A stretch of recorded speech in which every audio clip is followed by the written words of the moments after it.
Bismillahirrahmanirrahim. Assalamualaikum warahmatullahi wabarakatuh. Alhamdulillah nahmaduhu wa nasta'inuhu wa nastahdihi wa nastaghfiruh. Wa na'udzu billahi min shururi anfusina wa min sayyiati a'malina. Man yahdihillahu fala mudilla lahu wa man yudlil fala hadiya lahu. Asyhadu an la ilaha illallah wahdahu la syarika lahu. وأشهد أن سيدنا محمدا عبده ورسوله اللهم صل وسلم وزد وبارك على سيدنا محمد عبدك ورسولك النبي الأمي وعلى آله وصحبه أجمعين سبحانك لا علم لنا إلا ما علمتنا إنك أنت العليم الحكيم رب اشرح لي صدري ويسر لي أمري واحلل عقدة من لساني يفقه قولي أما بعد. Alhamdulillah, thumma alhamdulillah. Syukur pada Allah Subhanahu wa taala atas nikmat serta limpahan kurniaan daripada Allah. Dengan izinnya pada malam yang berbahagia ini, kita dapat berkumpul dan kita dapat berhimpun untuk kita sama-sama meneruskan pengajian kitab Fiqh Manhaji edisi terjemahan Jabatan Fatwa Negeri Sembilan jilid keempat, yang mana kita sudah masuk siri yang ke-24. Banyak jugalah ya. Kita dah masuk bab iddah pada hari ini. Sebelum kita bincangkan tentang zihar, tentang li'an, tentang ila, pada malam ini kita tumpukan bab iddah. Dan saya minta maaf semalam tidak dapat menjayakan program ya semalam sebab ada urusan yang tak dapat dielakkan, maka digantikan pada malam ini. Alhamdulillah. Baik tuan-tuan dan puan-puan dirahmati Allah Subhanahu wa taala, ya, bila sebut tentang iddah ni tuan-tuan, satu perkara yang perlu dititik beratkan, yang perlu diambil berat, dan kita tak boleh nak langgar sebagai bidang. Yalah, sebab apa? Kat Malaysia ni ramai sangat waktu iddah tu dia berpoya-poya sana sini, pergi datang majlis orang kahwin dan sebagainya. Kita yalah, pergi kerja tak apalah, cik makan kan. Kalau tak pergi kerja kena buang kerja pula. Betul tak? Nak bagi anak makan apa? Suami dah meninggal ke apa ke? Ya, ataupun dan sebagainya, maka iddah ni perlu diperhalusi, perlu dipahamkan. Lelaki, perempuan, mak bapa, ayah semua kena tahu, adik-beradik kena tahu. Pasal apa? Alah, iddah di perempuan aja. Tak. Bila sebut tentang iddah ni tuan-tuan, kita berkait rapat dengan ahli keluarga kita. Katakanlah ahli keluarga kita yang suami dia meninggal dunia, kena nasihatkan, tak boleh pergi, tak boleh begini, tak boleh nak exposurekan diri pada orang ramai, tak boleh, haram. Ya, baik. Kita terus pada pengertian iddah. Maksud iddah. Iddah dari segi bahasa ialah bilangan. Iddah. Ada ya'uddu iddah. Bilangan 1, 2, 3, 4, 5. Ya. Jadi sebab apa dinamakan iddah, diambil sempena dan berbilangan? Sebab bilangan hari, bilangan suci, bilangan haid. Ya. Begitu juga bilangan bulan. Haid ni ada kaitan dengan bilangan. Berapa kali suci kalau ikut mazhab Syafi'i. Kalau ikut mazhab Maliki dengan mazhab Hanafi, berapa kali haid, ya. Maka di situ ada khilaf ataupun ada perselisihan pendapat di kalangan para ulama. Ya. Baik, dari segi istilah, iddah ialah nama bagi tempoh tertentu bagi seseorang perempuan menunggunya semata-mata mematuhi perintah Allah, atau sebagai tanda kesedihan terhadap pemergian suami, atau memastikan rahimnya bersih daripada kandungan. Ini dia. Ya. Iddah ni apa? Iddah ni adalah disebabkan ta'abudi, mematuhi perintah Allah. Kadang-kadang kenapa lama sangat? Kenapa 3 kali suci? Kenapa begitu? Kenapa begini? Nampak? Tuan-tuan dan puan-puan dirahmati Allah Subhanahu wa taala, tentang perkara ini maka kita tak boleh nak pertikaikan, kita anggap sebagai ta'abudi. Sebab apa? Ada golongan liberal ni tuan-tuan, dia mempertikaikan hukum iddah ni. Liberal biasalah, dia memang nak bercanggah. Dia tanya ustaz, perlu ke zaman sekarang ni iddah dijalankan? Saya kata iddah ni dia benda tak ada khilaf di kalangan para ulama. Benda tu ijma'. Kalau perempuan mengandung sampai bersalin, sebab apa? Disebutkan secara jelas di dalam Al-Quran.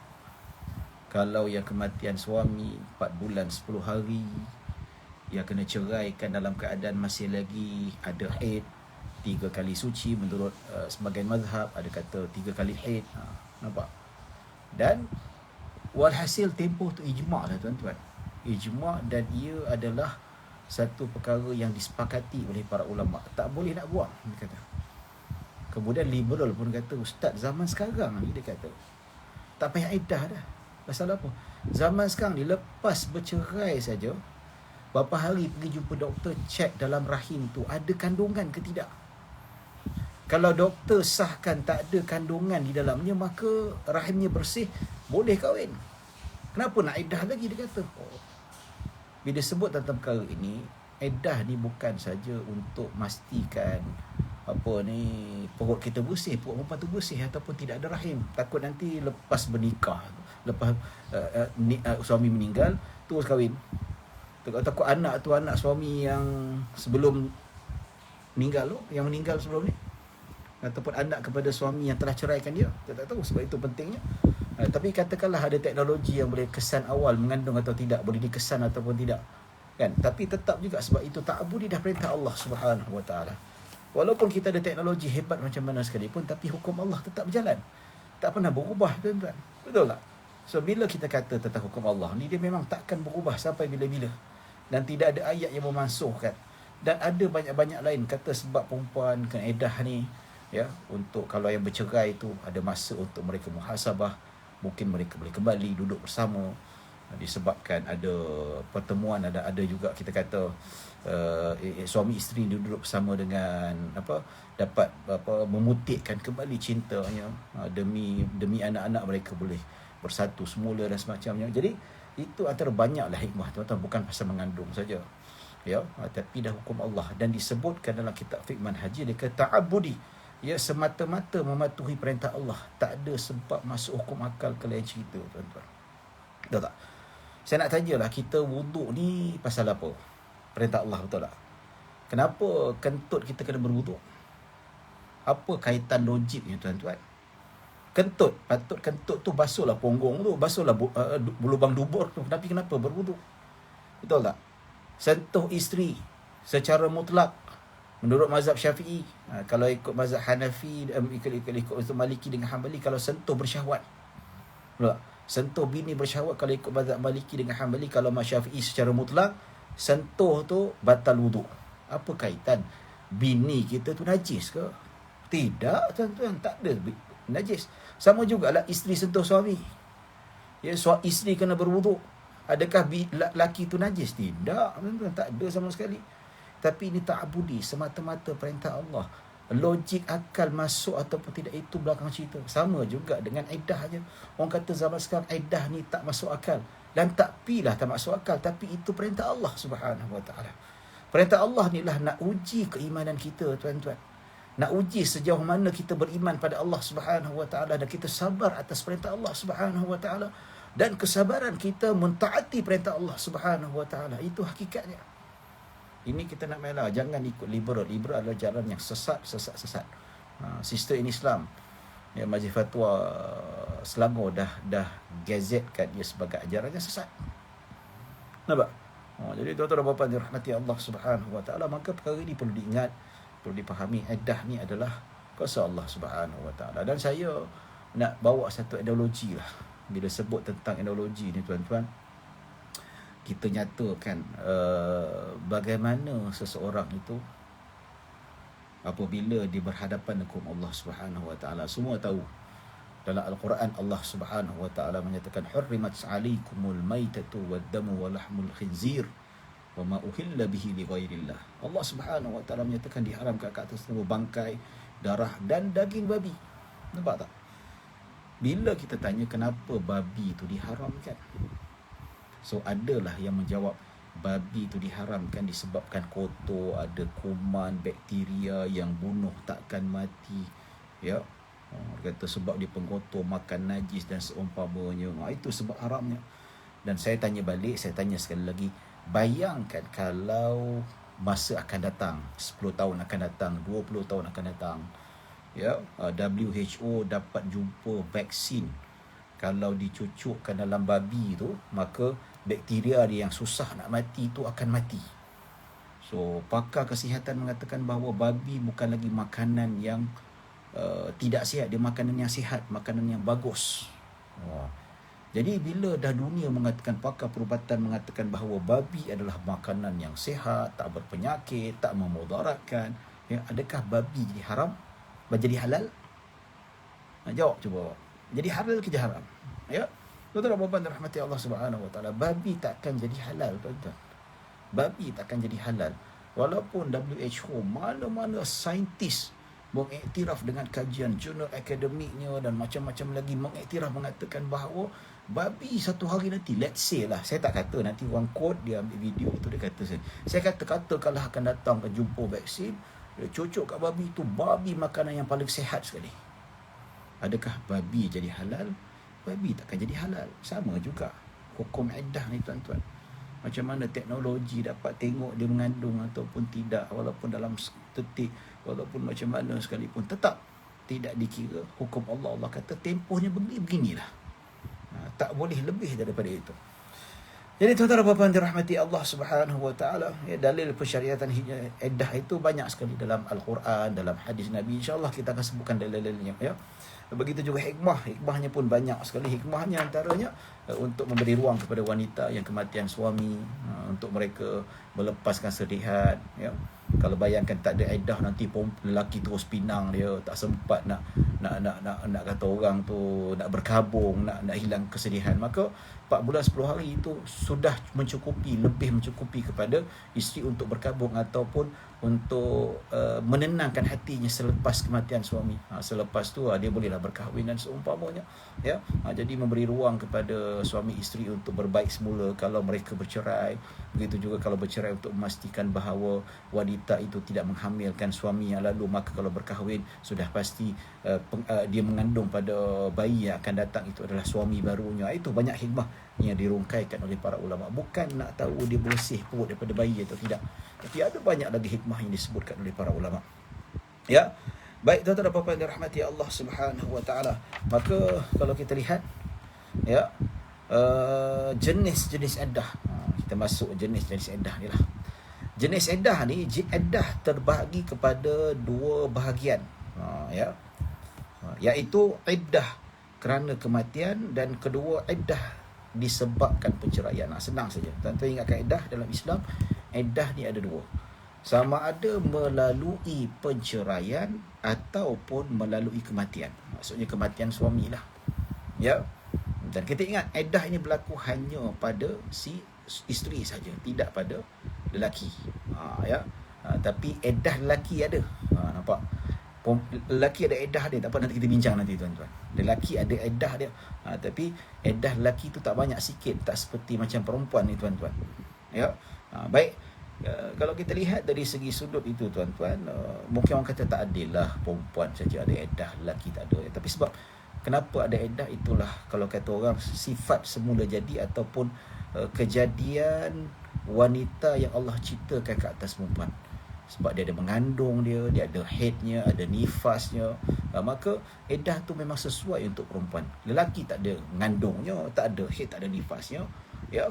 Jadi kita lihat tu dia tak adalah iddah seperti perempuan. Ya, jadi kalau ikutkan, lelaki tu ada tanggungjawab yang lebih lain pula. Kalau perempuan dia ada tanggungjawab, ada, tapi tidak seberat seperti lelaki. Tapi orang kata, alah ustaz, zaman sekarang ni kenapalah kadang-kadang perempuan lagi apa besar tanggungjawab dia. Ya, masalahnya sekarang kan ada orang memperbincangkan, dia kata kenapa hukum faraid sekarang ni pembahagian tu dah tak relevan, kena bagi sama rata. Pasal apa? Isteri pun bekerja, suami bekerja, anak perempuan bekerja dan sebagainya, ya. Tapi kalau ikutkan aturan faraid tu memang dah cantik dah. Memang dah cantik tu, kenapa lelaki dapat lebih? Sebab tanggungjawab lelaki tu lebih. Nampak tak? Dia tanggungannya banyak. Ya, kenapa perempuan dapat sedikit? Sebab apa? Kalau dia belum kahwin lagi, bapa tanggung. Kalau dah kahwin, suami tanggung. Nampak tak? So duit dapat sikit lah. Laki dengan tanggungan anaknya, tanggungan mak bapak dia kalau miskin, isterinya. So dia berhak dapat lebih. Tapi zaman sekarang ni kenapa berlaku? Jangan salahkan Al-Quran dan Sunnah. Jangan salahkan hukum Allah Subhanahu wa taala. Kita yang salah, kita yang merubah gaya hidup kita, tuan-tuan. Nampak tak?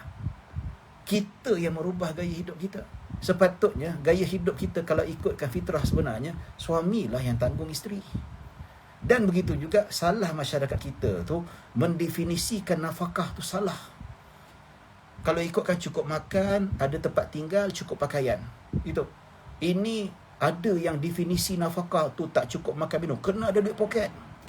Nafkah kena bagi mak bapak saya duit. Nafkah kena berjalan pun ada juga. Nafkah kena belikan kereta. Kecuali kalau nafkah tu memang dia kena belikan kereta sebab nak hantar anak pergi sekolah. Itu penting lah.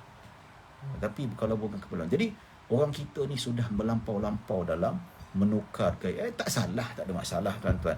Boleh je isteri saya pun bekerja, tapi tanggungan masih saya buat tuan-tuan. Nampak tak? Tak ada masalah kalau isteri nak bantu suami tanggungan. Tapi jangan sama sekali kita mempertikaikan hukum Allah. Sekarang ni perempuan bekerja, takkan dapat lebih pula lelaki. Jangan salahkan hukum Allah. Hukum Allah tu dah cantik, meletakkan lelaki itu qawwamun 'ala nisa. Tanggungannya patut pada lelaki menanggung anak-anak dan isteri. Bukan isteri yang bagi duit pada suami. Tapi kalau nak bagi, tak ada masalah, tak ada masalah. Ya tak? Kehidupan kita, masyarakat kita yang telah menukar skop gaya hidup tu. So jangan salahkan hukum Allah kata tak adil. Kita yang tak adil, kita yang merubahkan tuan-tuan. Apa cerita? Betul tak? Sebab itulah tuan-tuan dan puan-puan dirahmati Allah Subhanahu Wa Taala. Jadi kita ingatlah, saya dah pernah cerita panjang tentang nafkah dan sebagainya. Kita cerita panjang tentang banyaklah perkara yang perlu kita ingatkan, jangan sampai kita melanggar. Tak apa nak kita nak ubah gaya hidup. Dulu perempuan tak bekerja. Bekerja tapi tak ketara sangatlah. Mungkin zaman sekarang kerja perempuan dengan gaji lebih besar daripada suami. Itu biasalah tuan-tuan. Tak apa, teruskan nak bina career dan sebagainya. Tapi jangan salahkan hukum Allah Subhanahu Wa Taala. Jangan ada hukum Allah. Kalau nak keadilan, kamu nak macam tu, okey tak apa bang, saya dapat faraid sikit daripada harta ayah saya. Saya nak berhenti kerja, suami saya yang tanggung. Tak apa lah. Itu sebenarnya. Tapi kalau nak pilih gaya hidup, nak bina kerja, silakan, no problem. Tak apalah ustaz, saya pun nak bekerja juga. Pasal apa? Nak bagi mak bapak saya duit. Saya pun nak beli emas saya, nak beli rantai saya. Saya tak nak bebankan suami saya.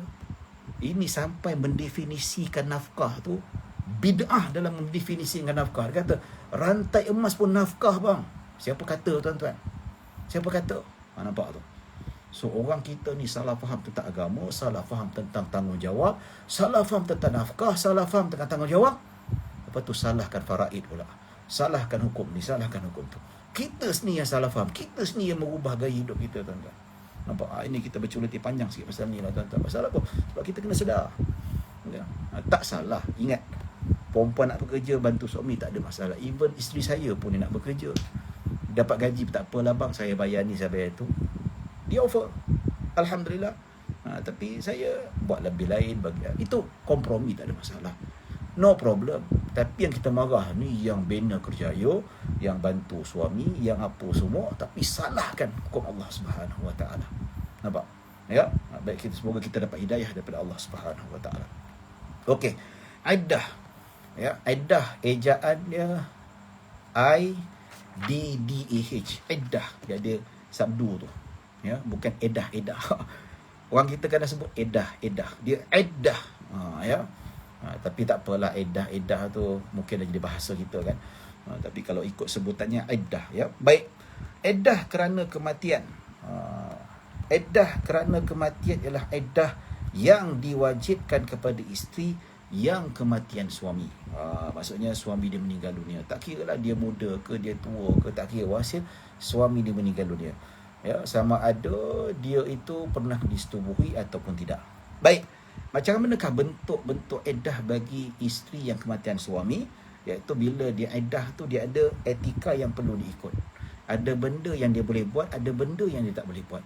Ada pantang larangnya. So, macam manakah perempuan yang kena pantang larang ni tuan-tuan? Berapa tempohnya? Jika perempuan itu mengandung semasa kematian suami, maka iddah terakhirnya selepas dia melahirkan bayi. Katakanlah suami dia meninggal, lagi 2 bulan bayi nak bersalin, waliyadzubillah.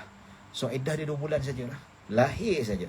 Katakanlah besok dia ikut diu tu, besok dia melahirkan anak, hari ni suami meninggal, waliyadzubillah, minta jauh daripada Allah Subhanahu Wa Taala. Hari ni suami meninggal, besok dia bersalin melahirkan anak, 1 hari tu je lah dia punya iddah dia. Nampak tak? Katakanlah dia tengah push, suami dia meninggal, tak sempat tengok bayi dia. Nampak? Tak sempat tengok bayi dia, maka keluar saja bayi, habis iddah dia. Dia boleh kahwin dengan lelaki lain dah. Tak ada masalah. Boleh keluar pergi kerja, boleh pergi shopping dan sebagainya. Nampak? Itu iddah. Tak kira lama ke, tak kira baru ke dan sebagainya. Ya. Baik. Ya, sama ada iddah itu pendek, mengambil masa yang panjang ataupun pendek. Baik. Jika isteri tidak mengandung atau mengandung bukan daripada benih suami yang meninggal dunia, ya, seperti isteri mengandungkan suaminya belum balik atau suaminya telah lama hilang melebihi 4 tahun. Ya. Sama ada dia telah menyetubuhi isterinya ataupun belum, maka iddahnya adalah dengan berakhirnya 4 bulan 10 hari. Nampak tak? Kalau dia mengandung, katakanlah waliyadzubillah, kita tak tuduh siapa-siapa dan kita tak kecap sesiapa. Katakanlah sepanjang dia dengan suami, dia berzina dengan lelaki lain. Ya. So dia berzina dengan lelaki, dia mengandung. Ya, sebila dia mengandungkan anak luar nikah tu, suami dia meninggal dunia. Nah, mungkin dia nak due tu lagi sebulan 2 bulan. Suami pun kata apalah, anak haram pun kita terima je lah. Tapi tak boleh dibin kan pada suami dia. Dia kena bin pada mak. Nampak? Jadi bila dia mengandungkan anak luar nikah ataupun dia mengandungkan anak tu lebih daripada maksudnya bukan anak hasil suami dia, maka iddahnya tuan-tuan yang dilihat dekat sini adalah 4 bulan 10 hari. Walaupun kandungan tu 9 bulan lagi, katakanlah first term suami dia meninggal, ada 8-7 bulan lagi, ya, tetap juga 4 bulan 10 hari. Pasal apa? Bukan benih dia. Yang disebutkan bila melahirkan anak, iaitu dengan benih suami dia yang meninggal dunia itu. Ya. Dan begitu juga suami telah lama menghilangkan diri selama 4 tahun. Ya. Selama 4 tahun.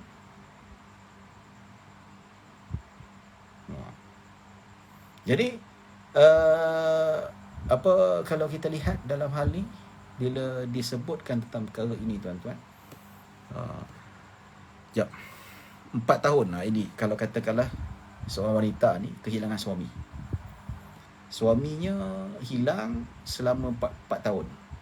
So dalam sebahagian mazhab, termasuk dalam mazhab Syafi'i, ya, iaitu berdasarkan fatwa Ibn Umar, kalau isteri menghilang selama 4 tahun, maka nikah tu difasahkan ataupun dijatuhkan fasah oleh hakim. Maksudnya dibatalkan pernikahan itu. So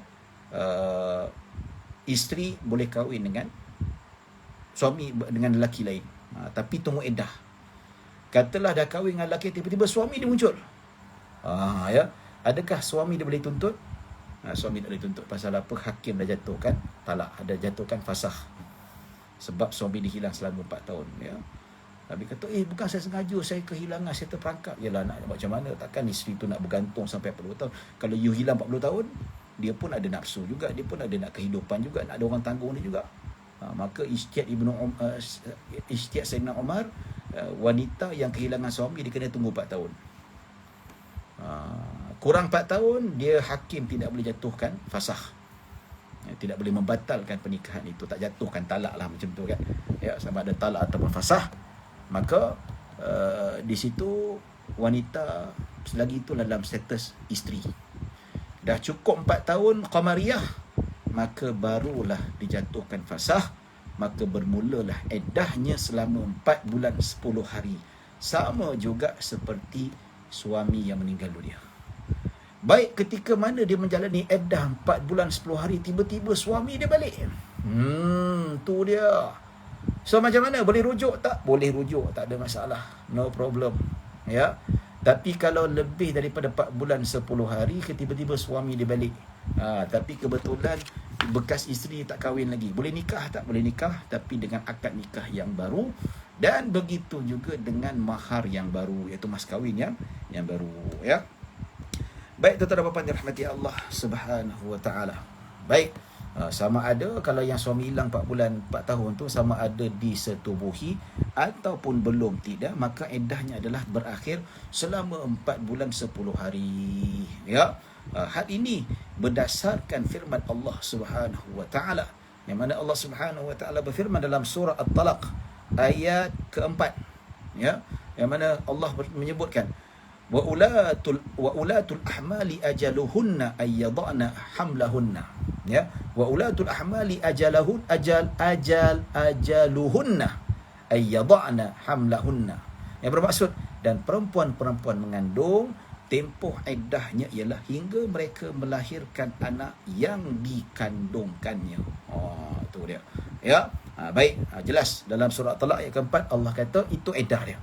Ya, begitu juga firman Allah, walladzina yatawaffawna minkum wa yadharuna azwajan yatarabbasna bi anfusihinna arba'ata ashhurin wa ashra. Ya, maksudnya kalau perempuan yang tidak mengandung, maka dia hendaklah menahan dirinya selama 4 bulan 10 hari. Fa idza balagna ajalahunna fala junaha 'alaikum fima fa'alna fi anfusihinna fil ma'ruf. Ya, jika kalau dah tamat tempohnya, habis idahnya, maka tidak ada salahnya bagi kamu mengenai apa dilakukan pada mereka menurut apa yang baik, iaitu diluluskan syarak, ya. Maksudnya dia boleh berkahwin, dia boleh bernikah, dia boleh keluar, dia boleh window shopping dan sebagainya, ya. Baik, ini tuan-tuan dan puan-puan dirahmati Allah Subhanahu wa taala. Begitu juga dalil daripada hadis yang diriwayatkan oleh Imam Bukhari rahimahullahu taala. Saya baca terjemahannya. Yang mana daripada Miswar bin Makhramah radhiyallahu anhu, Subai'ah Al-Aslamiyah radhiyallahu anha telah melahirkan anak beberapa malam selepas kematian suaminya. Ya, Subai'ah menemui Nabi dan meminta izin untuk berkahwin. Bina membenarkannya, lalu dia pun berkahwin. Ya, Subai'ah radhiyallahu anha, ya, ketika sebelum dia melahirkan anak, suami dia meninggal. Selepas beberapa hari, maka dia pun melahirkan anak. Selepas melahirkan anak, dia pun jumpa Rasulullah. Dia pun nak cepat kahwin. Dia pun jumpa Rasulullah SAW. Aku nak kahwin, anakku dah dilahirkan. Maka Nabi kata, ya, kau boleh kahwin. Sebab apa? Iddah dia habis. Walaupun beberapa hari saja, tuan-tuan. Ya, tapi inilah hukum boleh. Tapi kalau orang kita berlaku macam ni, kata betul lah. Tak habis nifas, tak habis pantang lagi, dah nak kikah dah. Kawan, ni bab hukum lantak dia lah, tuan-tuan. Ya, lantak dia lah. Tapi ni berlaku, Nabi tak ada cerca pun. Kamu baru bersalin, nifas tak habis lagi, pantang tak habis lagi, dah bernikah. Nabi tak kata, halal, no problem, tak ada masalah. So, boleh ke kahwin perempuan yang dalam keadaan haid?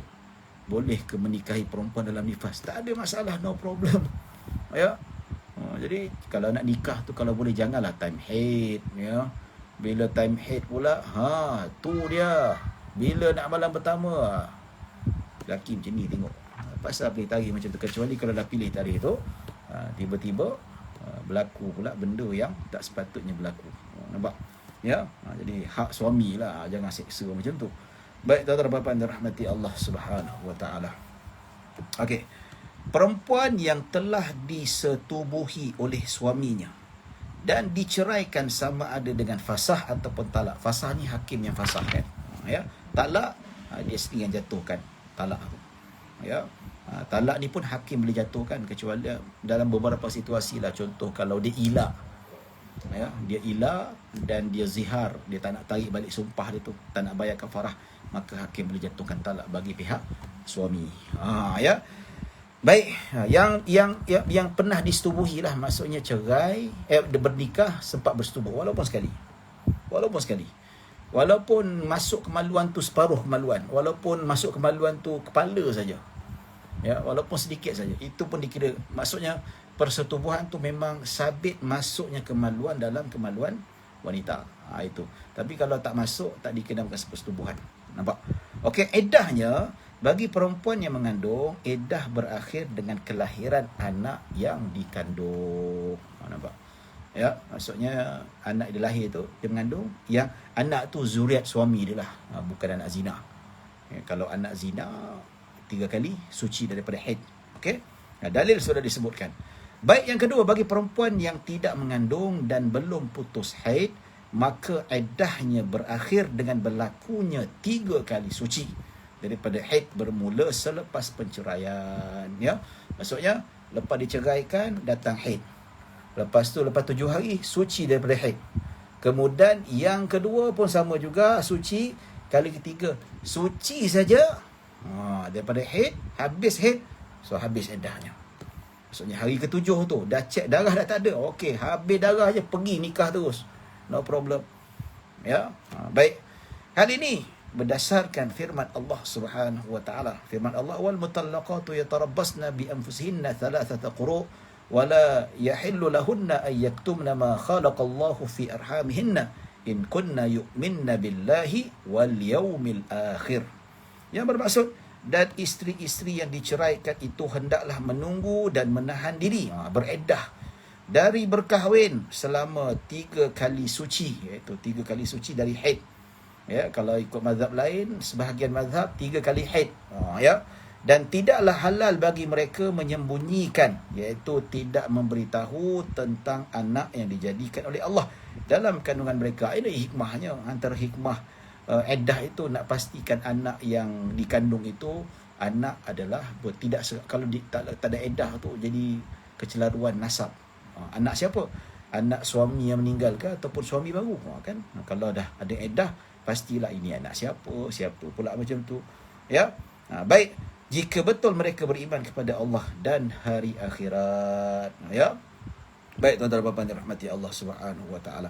Itu tadi wanita yang mengandung selepas melahirkan anak, iaitu kandungan anak suami dia yang diceraikan itu. Ya.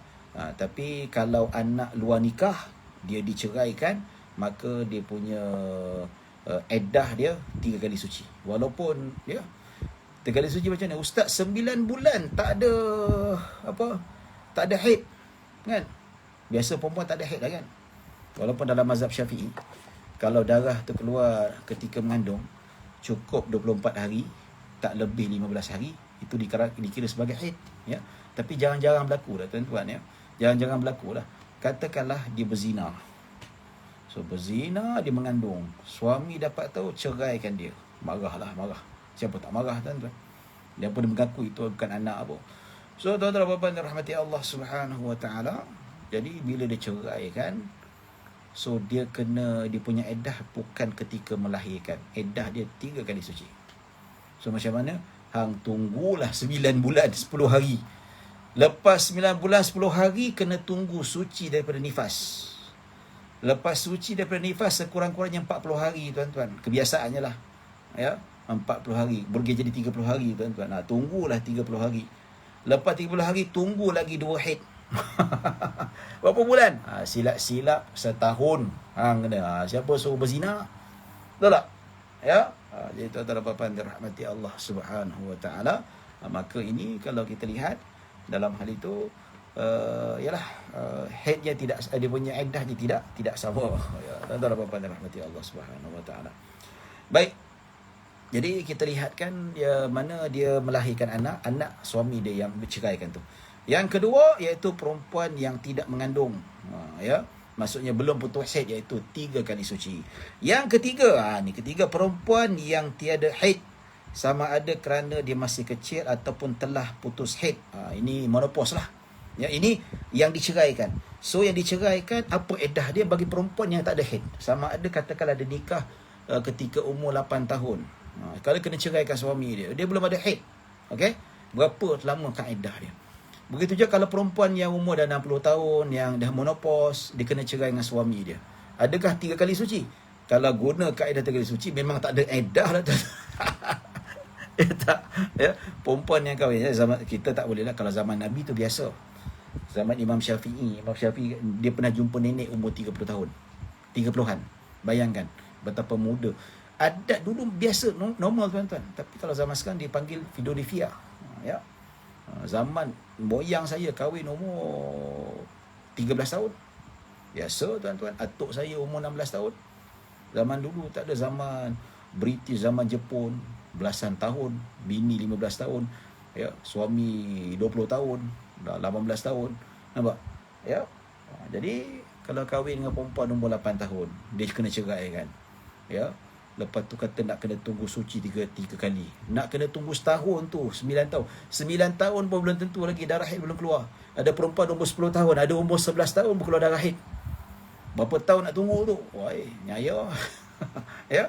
Jadi perempuan yang belum akil balik, begitu juga wanita yang menopause. Wanita menopause kena cerai dengan suami. Oh, tak ada makcik. Makcik kena 3 kali suci juga. Kerana ustaz yang jahil tak tahu, dia main hentam hukum dia juga. ustaz netizen lah ni, ustaz segera lah ni, dia kata, oh makcik dah tak ada monopos. Tak kira lah, tunggulah sampai meninggal dunia lah tak habis dia punya nifas. Lalas dia dengar fatwa ustaz pelik tu, dia meninggal dunia pasal dengar fatwa pelik tu. Kalau macam tu aku tak ada iddah lah. Alah, makcik tak payah kahwin dah, dua tua-tua ni. Perempuan tak ada nafsu, tak ada kehendak untuk dijaga. Kadang-kadang perempuan tua dia kahwin bukan disebabkan untuk nafsu, tapi untuk dijaga, ya, untuk ada yang bagi nafkah dekat dia, yang nak protect dia.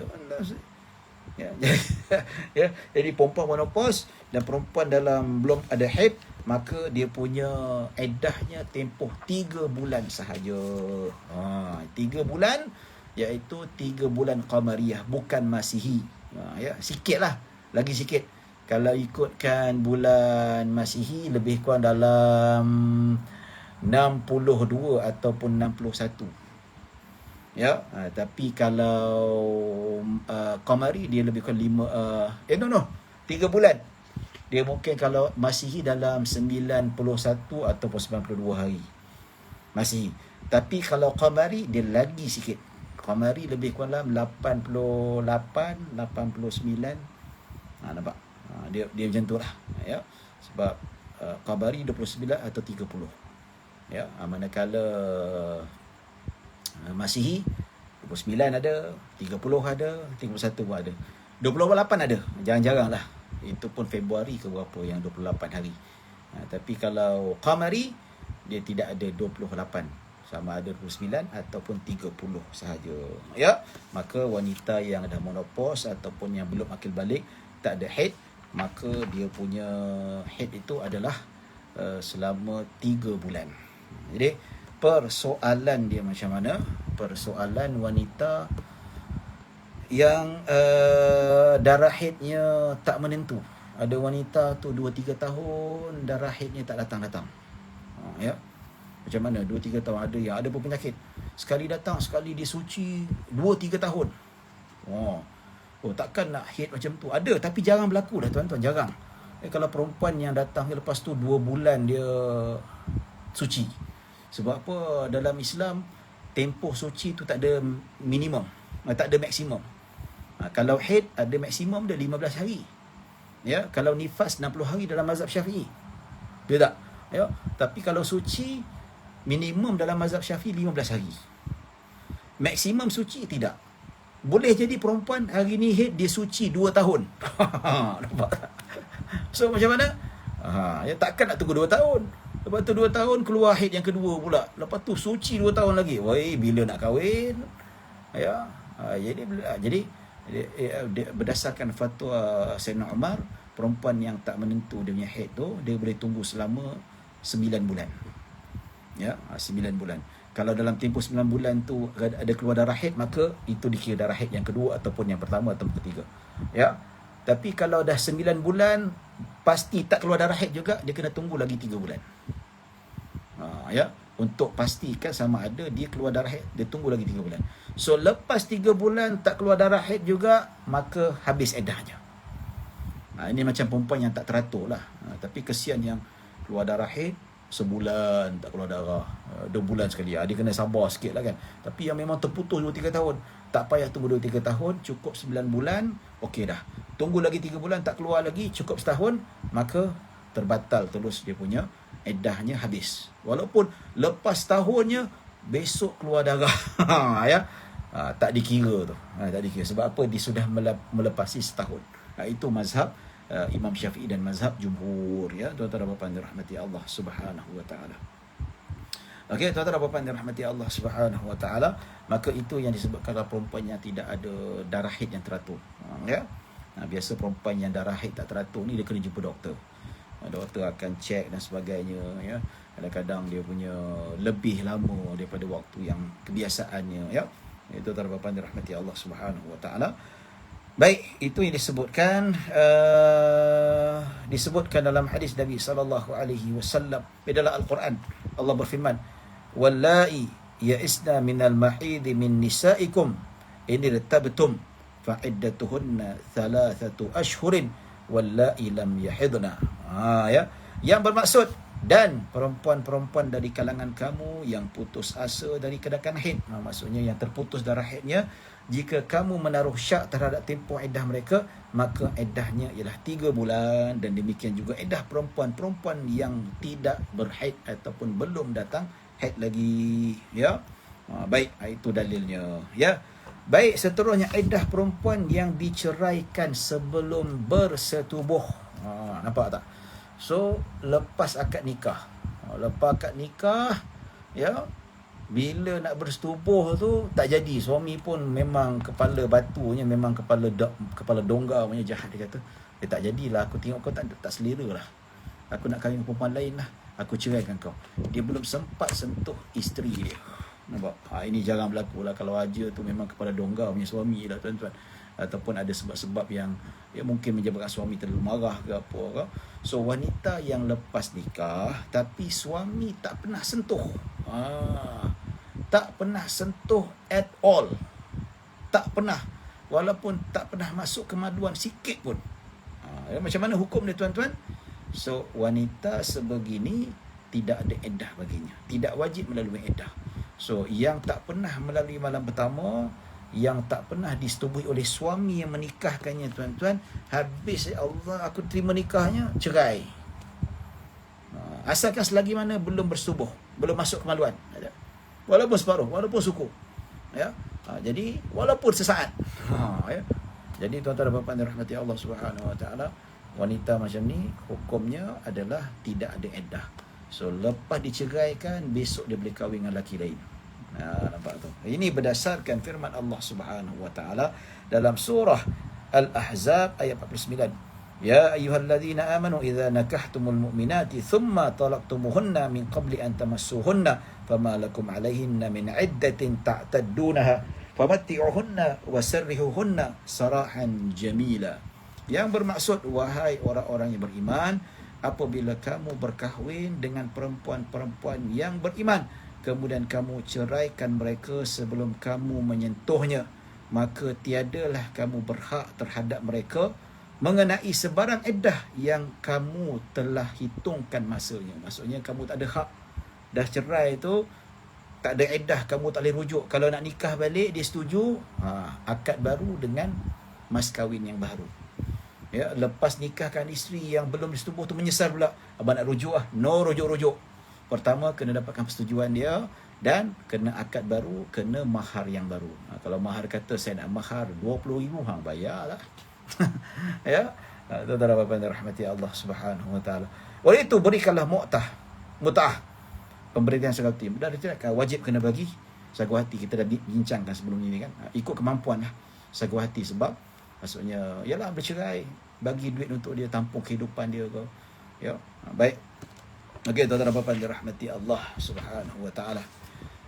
Ya, ada sedikit lagi perbincangan yang kita nak bincangkan.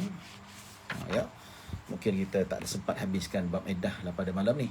Jadi kita mungkin akan bincangkan yang siri kedua nanti hari Isnin lah. Ya. Baik, sikit lagi. Hukum iddah dan kewajipan yang perlu dilakukan. Bagi perempuan yang melalui iddah ni, ada beberapa perkara yang mesti dia ada pantang larang dia. Ya.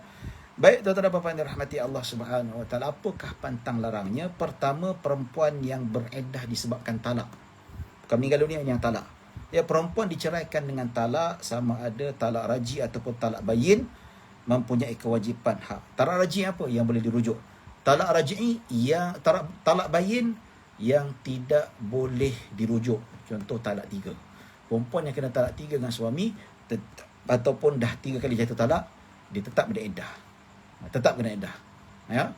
Tengoklah yang mengandung salin, yang masih ada haid 3 kali suci, yang menopause ataupun belum haid 3 bulan, ya, yang meninggal dunia 4 bulan. Dia tetap ada iddah juga. Tapi yang talak bayin, suami tak boleh nak rujuk. Okey. Baik. Talak raji'i, suami wajib menyediakan tempat tinggal bagi isteri, dan afdal tempat tinggal isteri, suami kena sediakan tempat tinggal. Afdalnya rumah sekarang ni, katakanlah rumah yang dia duduk sekarang ni rumah suami. So, bila dia bercerai, maka suami kena sediakan tempat tinggal. Lebih afdal rumah yang dia tinggal sekarang ni. Sebab apa? Segala kemudahan yang ada. Dan suami mana? Suami kena keluar cari rumah lain. Tumpang rumah kawan ke, tumpang rumah mak bapak ke, cari sewa bilik ke, selama iddah tu lah. Nampak? Kalau yang haid 3 kali suci dan sebagainya. Ya, kalau suami yang haid tak menentu, isteri tak menentu haid dia yang setahun tu kan, setahun lah dia kena. Dalam mazhab Syafi'i tak boleh duduk serumah. Ya, tidak boleh duduk serumah. Tapi kalau mazhab Hanafi boleh. Mazhab Hanafi dibenarkan, ya. Baik. Tapi kalau nak pakai mazhab Hanafi pun boleh juga, tak ada masalah. Khilaf, tapi lebih afdal, lebih berhati-hati, lebih selamat, lebih warak kita ikut mazhab Syafi'i dan Maliki, iaitu tidak duduk serumah. Pasal apa? Sebab mereka tidak lagi halal. Kalau ikut logik, ikut nas, saya lebih cenderung pada mazhab Syafi'i dengan Maliki. Maksudnya nikah yang menghalalkan mereka untuk bersatu, ya, untuk tengok aurat dan sebagainya. Tapi bila dah nikah, lepas talak tu, mereka tidak boleh lagi duduk serumah. Bila talak tu tidak ada ikatan yang menghalalkan. So kalau dalam mazhab Hanafi boleh duduk serumah tapi aurat kena jaga. Tak boleh buka tudung ke, tak boleh apa tak, ya. Mazhab Hanafi dia ringan sikit lah. Tapi mazhab yang lain tu dia ada nas lah. Jangan kata susah mazhab Syafi'i. Tidak, ya. Kalau macam tu, apa beza nikah tuan-tuan? Nampak tak? Cuma iddah ni ada keringanan sikit, iaitu suami kena sediakan tempat tinggal, ya. Baik, menurut syariat Islam, suami wajib memberi nafkah selama tempoh iddah itu. Selama tempoh iddah itu wajib diberi nafkah. Nampak tak? Nafkah ni, nafkah dia bagi yang cukup makan, cukup minum dan sebagainya. Duduk rumah, tak boleh keluar rumah dan sebagainya. Ya, dan ketiga, lelaki wajib menetap di rumahnya dan tidak, ini salah terjemahan, ya. Siapa ada buku ni?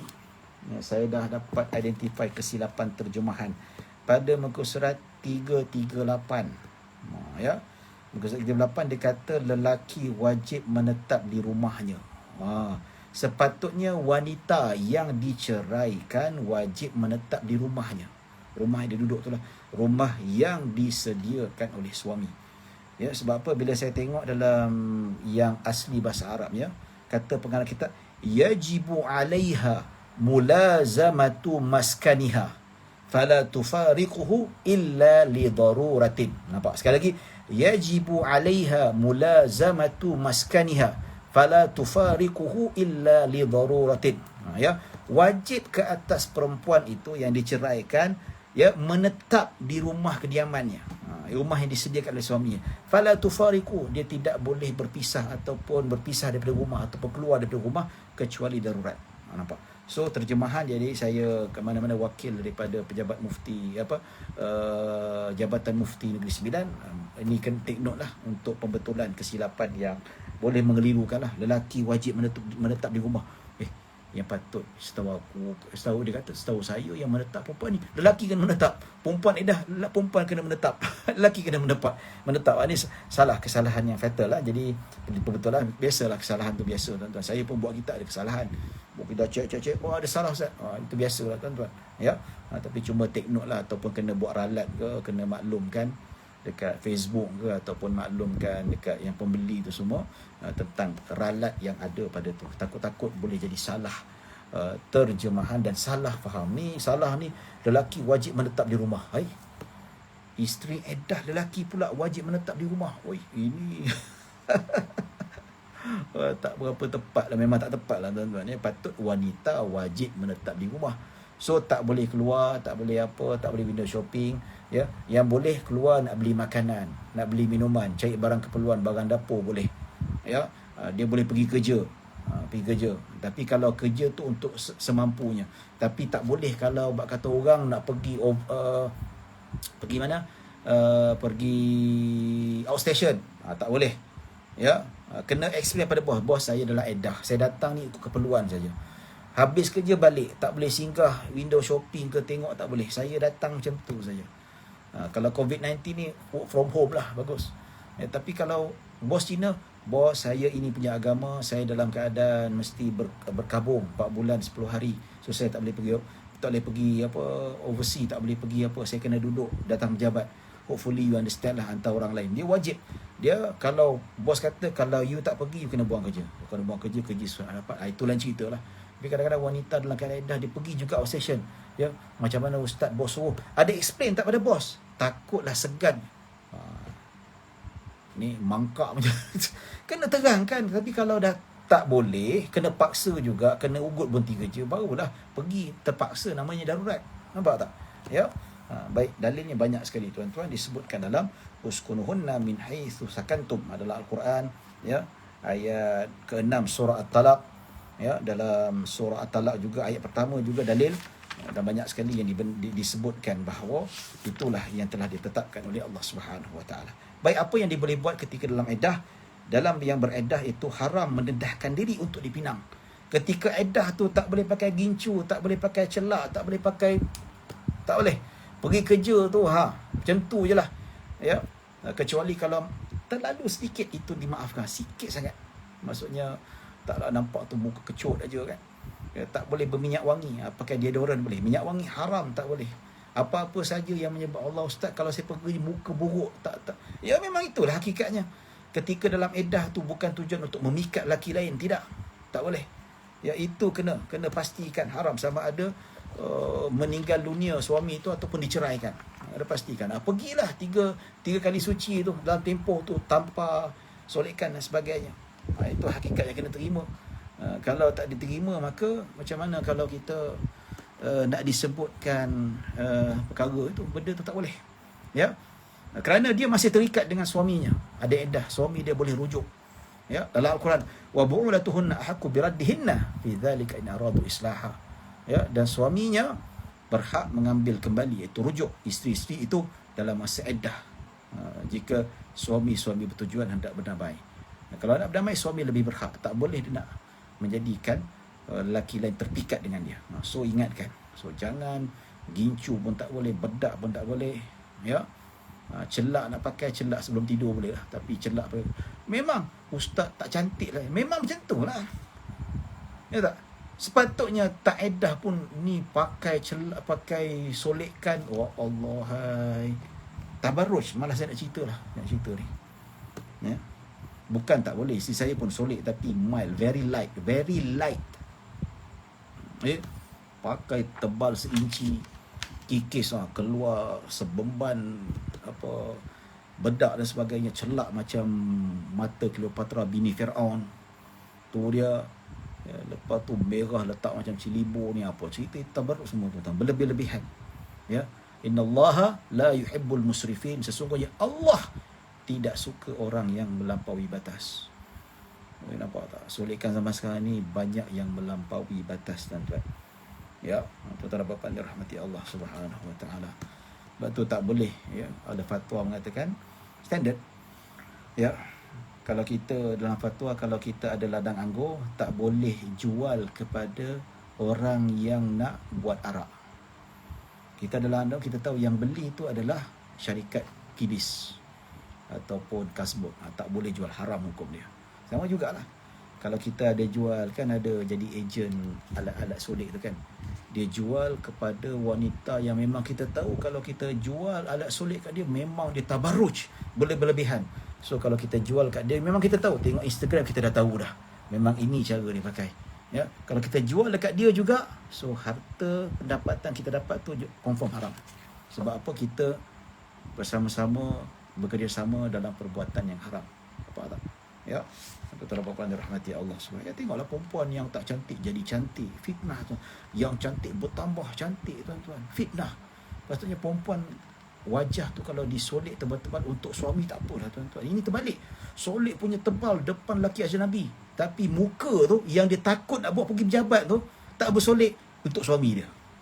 Itulah perempuan. Kita tak mahu cakap. Ya. Baik, tuan-tuan dan puan-puan dirahmati Allah Subhanahu Wa Taala. Jika perempuan diceraikan dengan talak bayin, maksudnya tidak boleh dirujuk, hendaklah lihat sama ada perempuan itu mengandung atau tidak. Dua-duanya. Kalau talak bayin, talak 3. Ya. Sama ada dia mengandung atau tidak, tengok. Kalau jika perempuan itu mengandung, suami wajib menyediakan tempat tinggal. Kalau mengandung. Pasal apa?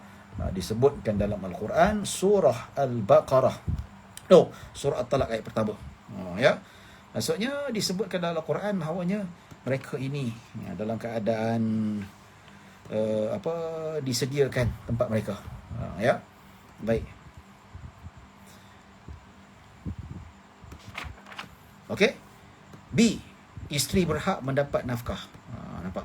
Walaupun talak bayin sekalipun, tapi tetap juga dia mendapat nafkah kalau diceraikan secara ketika mana dia dalam keadaan mengandung. Perempuan walaupun talak bayin tak boleh rujuk, tapi sebab dia mengandung, dia dapat tempat tinggal dan dia dapat nafkah sepanjang dia mengandung tu. Nampak tu? Tapi kalau talak bayin, talak 3, dia tak mengandung, dah tak ada dah. Dan tidak ada nafkah dan tidak ada apa-apa. Itu beza dah. Tapi nak cantik tak Islam. Ya, perempuan mengandung wajib kena bagi nafkah. Nampak tak? Ya, kan ada artis kan, dia ceraikan isteri ketika mengandung. Namanya talak sunni. Ya, tapi isteri tengah mengandung, selagi mana dia mengandung, dia kena tanggung. Nampak tak? Tapi kalau talak bayin, maksudnya jatuh talak 3, tak boleh rujuk balik, tetap juga isteri mengandung tu dia tetap dapat nafkah dan tetap dapat tempat tinggal. C, isteri hendaklah mendiami rumah yang disediakan oleh suami dalam tempoh iddah. Walaupun talak bayin sekalipun, tak boleh keluar sesuka hati, tak boleh bersolek sesuka hati, tuan-tuan. Tabarruk dan seumpamanya. Dia tidak boleh meninggalkan rumah melainkan ada keperluan. Contohnya dia memerlukan makanan dan seumpamanya, atau menjual barang kepunyaannya yang bagi mendapatkan hasil, sedangkan tiada sesiapa yang akan melakukan kerja-kerja yang sangat diperlukan. Ya. Baik, jika perempuan itu tidak mengandung, talak bayin tidak mengandung, dia tidak berhak mendapat nafkah. Dah talak bayin, dah tak boleh rujuk lagi dah. Hanya wajib diberi tempat tinggal dan wajib mendiami rumah itu sehingga iddahnya selesai. Beza saja tuan-tuan, dia ada satu hak dia, iaitu dia disediakan rumah, kena duduk. Kalau suami dia tak nak sediakan rumah dekat rumah dia duduk tu, dia kena sewa rumah lain. So dia kena duduk 3 bulan, 3 kali suci sampai habis iddah. Nak keluar kecuali pergi kerja ataupun keperluan sahaja. Ya. Baik tuan-tuan dan puan-puan dirahmati Allah Subhanahu Wa Taala. Sebelum tutup, kita habiskan ada satu soalan. Ya, maaf bertanya, bagaimana seorang itu bekerja luar negara selama 4 tahun tapi dia cuma hantar nafkah saja. Adakah jatuh talak dan berlakunya iddah, contoh seperti bekerja Bangladesh? 4-5 tahun itu tak ada masalah. Itu maksudnya keredaan suami isteri. Apa kita nak cerita pula benda macam tu? Ya, kalau suami kata abang duduk sana balik 4 tahun tak apa, bagi nafkah, okey. Suami isteri kata okey, no problem, no issue. Ya, tapi kalau dia tinggalkan tanpa redha, dia boleh mengadu kepada hakim. Ya, hakim tengok suami dia tak balik, tak apa semua, boleh jatuhkan talak. Ya. Adakah isteri kahwin lain jika suami tidak pulang negara asal? Ya, ini maksudnya 4 tahun tak tahu ke mana. Tu dia, menghilang. Dalam kitab kata menghilang. Kena faham sikit. Ya. Tapi kalau yang belajar overseas 3 bulan kerja apa semua tu, boleh. Kan dalam, kalau negeri Selangor kan, kalau saya tinggalkan isteri 3 bulan, 4 bulan, maka jatuh talak. Dia letak lepas talak taklik kan. Betul tak? Ya, tapi kalau yang pergi belayar 6 bulan, taklik, jatuh talak. Tak jatuh, itu maksudnya hilang tanpa berita. Tapi kalau pergi menghilang 3-4 bulan, tapi isteri tahu, isteri redha dan cek makan, tak ada masalah. There is no issue. Nampak tak? Ya, itu terdapat dirahmati Allah Subhanahu Wa Taala. Okey, saya lupa. Kes macam mana perempuan yang yang diceraikan suami sebelum disetubuhi, maka tak ada iddah, betul tak? Macam mana pula kalau suami 5 tahun menghilang? Ya, isteri tak tutup cerai. Lepas tu datang pula suami, tunjuk muka lepas 5 tahun. So 5 tahun tu memang tak ada berlakunya persetubuhan. So bila tak ada berlaku persetubuhan, tak mungkin mengandung. Ya tak? Ya, jadi bila suami tunjuk muka, abang pergi mana? Lama tak nampak, 5 tahun kita tak jumpa. Aku nak ceraikan kau. Aku ceraikan kau talak 1. Adakah wanita itu kena iddah ataupun tidak? Persoalan dia. Nampak? Tapi kalau perempuan yang aku terima nikahnya, faham? Lepas nikah tengok, bini aku tak cantik pula, aku ceraikan kalau talak 1. Tak sempat sentuh lagi pun, pegang pun tak sempat. Ini perempuan ni tak ada iddah. Tapi macam mana perempuan yang tak disentuh suami selama 5 tahun, tapi sebelum tu sudah disetubuhi. Pernah disetubuhi lah, katakanlah perkahwinan 5 tahun. Bersetubuh, ada anak, semula melahirkan anak lah. Jangan kata sekali, berpuluh-puluh kali pernah bersetubuh. Tiba-tiba suami dia pergi lari 5 tahun. Ya, 5 tahun tak bersetubuh. Ya. Jadi dia balik 5 tahun, jumpa suami dia, barulah nak bermesra, barulah nak peluk. Aku cerai kata satu, tak pernah sentuh lagi pun, tak pernah berlaku persetubuhan. Adakah kisnya sama seperti wanita yang tak ada, yang belum disetubuhi? Hukumnya adalah tetap juga tengok keadaan macam mana. Tengok macam mana kalau dia mengandung sampai dia melahirkan anak. Kalau dia itu merupakan wanita yang tak mengandung tapi ada haid, 3 kali suci. Kalau dia itu menopause ataupun belum ada haid, 3 bulan. Kenapa pula Ustaz 5 tahun tidak disentuh? Ya, ini bukan masalahnya. Disebutkan yang tak ada edah dalam Al-Quran, min qabli an tamassuhunna, yang belum pernah disentuh, tak sempat. Tapi isteri yang 5 tahun ditinggalkan tu, sebelum tu berpuluh-puluh kali disentuh. Maksudnya yang pernah lah. So yang pernah disentuh, walaupun ditinggalkan suami dalam tempoh yang panjang, kemudian balik, cerai tampak, itu dikira sudah disentuh. Walaupun pernah lepas itu bercuti lama, ya, tapi sebab dia pernah disentuh selepas akad nikah dahulu, maka edahnya sama seperti orang lain. Tapi kecuali yang kita kata nikah saja tak sempat sentuh, tak sempat bersetubuh, diceraikan, itu baru tak ada edah, ya. Baik tuan-tuan dan puan-puan dirahmati Allah Subhanahu Wa Taala, masa pun dah sama, jadi setakat itu saja yang dapat saya sampaikan. Mudah-mudahan kita dapat rahmah dan maghfirah. Baik, insya-Allah bulan minggu depan kita akan hari ini minggu depan Isnin dan Rabu, kita akan start Isnin dan Rabu. Hari Jumaat terpaksa dibatalkan. Jadi next nanti akan datang kita akan buat untuk Isnin Rabu sajalah. Hari Jumaat tak ada. Start bulan 2. Ya. Start bulan 2. Ya, jadi insya-Allah kita bertemu pada Isnin pada akan datang. Setakat itu saja, saya mohon maaf kalau ada salah silap, kalau ada kekurangan, yang baik hanya daripada Allah Subhanahu Wa Taala. Kesilapan datang daripada diri saya sendiri. Aqulu qawli hadza astaghfirullahal azim li wa lakum wa lisa'iril muslimin wal muslimat. Kita tutup majlis kita dengan tasbih kafarah. Subhanakallah bihamdika asyhadu an la ilaha illa anta astaghfiruka wa atubu ilaih. Bismillahirrahmanirrahim. Wal 'asri innal insana lafi khusr illa alladhina amanu wa 'amilus solihat wa tawasaw bil haqq wa tawasaw bis sabr. Assalamualaikum warahmatullahi wabarakatuh.